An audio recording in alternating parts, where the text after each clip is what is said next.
উত্তরপ্রদেশের এটিএস গতকাল একজনকে গ্রেফতার করেছে এবং তার সঙ্গে কথা বলে আরো 6 জনকে গ্রেফতার করেছে যাদের পেশা ছিল এনজিও খুলে পশ্চিমবঙ্গে অনুপ্রবেশকারীদের এ রাজ্যে নিয়ে এসে এমনকি রোহিঙ্গাদের পর্যন্ত নাগরিকত্বের ব্যবস্থা করে। আমি নির্মলাবাবু আপনার কাছে আসবো।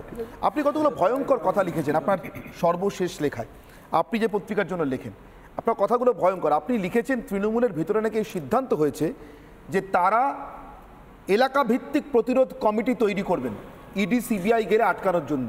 ইডি সিবিআই প্রতিরোধ কমিটি মানে এটা মানে সিরিয়াসলি বলছি, মানে বলতে বাধ্য হচ্ছে এই ভাষা, আমার বাবার জন্মে শুনিনি।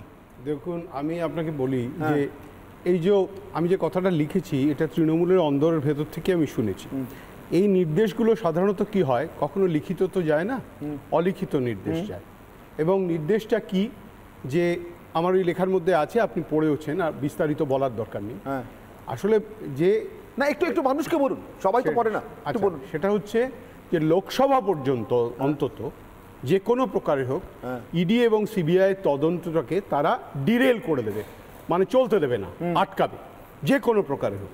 অর্থাৎ আজকে ইডি তার মানে যে কথাটা বলছে আদালতে দাঁড়িয়ে তদন্ত আমার কথাটাই ইডি বলেছে, তার মানে এটা বাস্তব ভিত্তি। হ্যাঁ, আমি যেটা লিখেছি ইডি সেই কথাটাই বলেছে। এবং তার প্রকাশ আপনি বহিঃপ্রকাশ দেখেছেন, শোভনদেব চট্টোপাধ্যায় দুদিন আগেই তার একটা বহিঃপ্রকাশ দিয়েছে, তারপরে আজকে অসিত মজুমদাররা দিচ্ছে।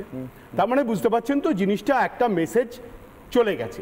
এখন মমতা বন্দ্যোপাধ্যায়ের কাছে ইডি আর সিবিআই একটা গোদের ওপর বিষ ফোড়া, যে করেও ঘাট থেকে নামাতে হবে। মমতা বন্দ্যোপাধ্যায় যার জন্য এখন ওরা অনেক রকমের ছল চাতুরি ফন্দি ফিকির করবে, করতে করতে এখন একটা দেওয়ালে পিঠ থেকে গেছে। এইবার যেটা শুরু হলো সেটা হচ্ছে একদম যেটা বলে স্ট্রেট অফ প্রতিরোধ। বাম আমলে আমরা এরকম একটা দেখেছিলাম, যখন নেতাই, ছোট আঙারিয়া, নানুর, সুচপুর, ধানতলা, বানতলা চলছে পরপর রক্তাক্ত বাংলা। আজকে মমতা সেটা বিরোধীদের বিরুদ্ধে, আজ তদন্তকারী সংস্থার বিরুদ্ধে তো নয়। এখানে মমতা বন্দ্যোপাধ্যায় একটা জিনিস আপনি বোঝার চেষ্টা করুন, মমতা বন্দ্যোপাধ্যায়ের শিরোপীড়া যতটা না রাজনৈতিক দলগুলো তার থেকে অনেক অনেক বেশি মাথা ব্যথার কারণ হয়ে গেছে ইডি এবং সিবিআই। এবং আমার প্রত্যেকটা লেখাতেই এই কথাটাই বারবার আমি লিখেছি যে এখানে প্রকৃত বিরোধী দল হয়তো বা ইডি এবং সিবিআই, তৃণমূলের একমাত্র রাজনৈতিক প্রতিদ্বন্দ্বী কার্যত এখন ইডি আর সিবিআই। হ্যাঁ, একটা সময় যেমন ধরুন বলা হতো বামেদের রাজনৈতিক প্রতিদ্বন্দ্বী হচ্ছে খবরের কাগজরা, মিডিয়া।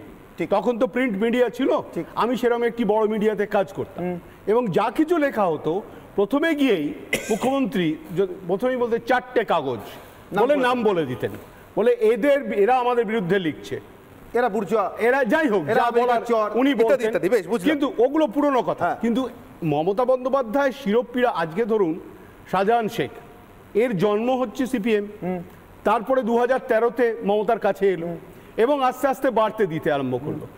যেটা আমি লিখেছি সেটা হচ্ছে এই যে মমতা বন্দ্যোপাধ্যায় একটা ন্যারেটিভ সেট করেছেন। কি ন্যারেটিভ? চুরি দুর্নীতির বিরুদ্ধে ন্যারেটিভটা হচ্ছে চক্রান্ত। এই চক্রান্তটাকে সামনে রেখে আজকে প্রতিরোধ কমিটি হোক, আজকে দুর্নীতিবাজদের বেড়ে ওঠা হোক, সব কিছু হচ্ছে।